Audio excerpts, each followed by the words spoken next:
در کشور ما قدر سخاوت بالاست، فیض و برکت همیشگی پابرجاست.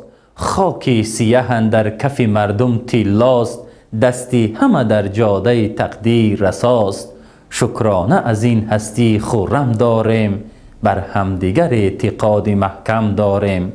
در هر سر جاده خوان نعمت باز است، صوت خوش دوستی طنین انداز است. تاجیک به فضای آرزو شهباز است، در هر قدم آثار نوی اعجاز است. در جبهه آبادی ظفریار شدیم، از همت سازندگی سرشار شدیم. گهواره فر آریایی اینجاست، آغاز کلام آشنایی اینجاست. در عرصه ننگ با همایی اینجاست، سرجوی صفا و با صفایی اینجاست.